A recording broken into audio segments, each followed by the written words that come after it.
perfect transient doesn't exist. Oh! Ow! What the fuck? Oh, God damn it! Very, very rude. Oh, not the knife. Oh, you're a real fucking bastard, aren't you? Oh. Now that I've been dead for a while, I've had a lot of time to think about transients. So I'm going to go over some of the things I've learned about how to keep your transients really tight and punchy, and a way to think about layering without losing impact. See, making a punchy transient in a vacuum is one thing. Slotting it into a dense mix and still having it feel impactful is another. One of the keys to a clean, modern, punchy sound, and this is not going to blow anyone's mind, is sidechaining. We all know that, but this is your reminder to actually do it. Because if I had a nickel for every time I thought, nah, that's plenty punchy, it'll cut right through, and then I bounce it out to my phone or car and it's just mush. No knock, no nothing. Why, I'd have several nickels. So the idea is to create some amount of separation between the transient and the rest of the sound. And the amount of separation you create with the envelope of the sidechain is everything. Really play with the timing and find what feels good. Too much space and it sounds weird and detached. Too little and it just doesn't punch through the way you might want.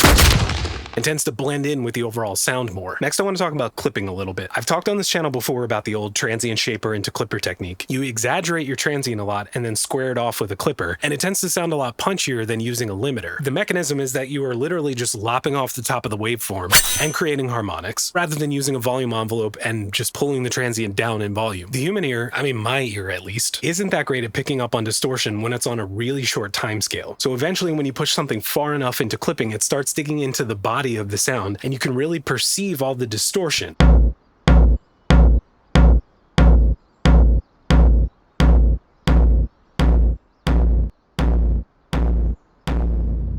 It's happening over a longer period of time. There's nothing inherently wrong with that, but just be mindful of how long you're clipping something. The shorter the amount of time, the more you can get away with without anyone really noticing. When the distortion happens for just some milliseconds, it's a lot harder to hear. Same as with our sidechain ducking before. If it happens over a long envelope, it's super obvious and affected. The faster it goes by, the more transparent. Next is using multiple transients. For example, a gunshot might be...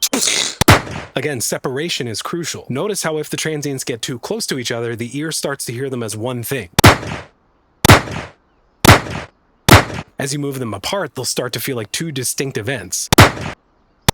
So move them around and find the sweet spot. And finally, I want to talk about layering. You can and should layer things to sweeten your transient. For example, Boom Library's Enforcer is so good for blending in some clean synth elements to support the sound. Even purposely distorted crackles can make a great layer. Claps, white noise...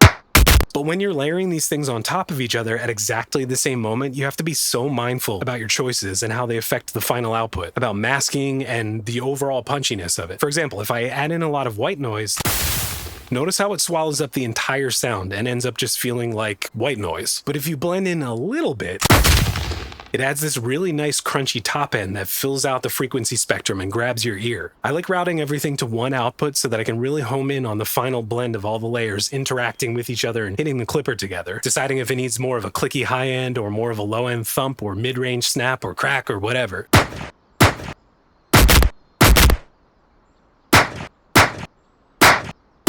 Wait, actually one more. Another thing is that punchiness comes from a lot more than the low end. Low frequencies can be great to reinforce something and make it feel more powerful, but it's actually more of almost a mid-range click or snap that makes something feel punchy to me. If you've ever synthesized a kick drum, the basic idea is to have a really fast pitch bend that gives you that characteristic knocking sound. And if you've ever used disperser, then you know that phase dispersion can also give you a similar sound to that. So don't neglect your upper frequencies. My true final thought is that the things that surround a transient are maybe more important than the transient itself. The moment that comes immediately before the transient, the moment that comes immediately after, and how long after can dramatically change the way that it feels. Even a difference of a couple milliseconds can radically alter how this sound feels. And that's pretty much all I got. So goodbye!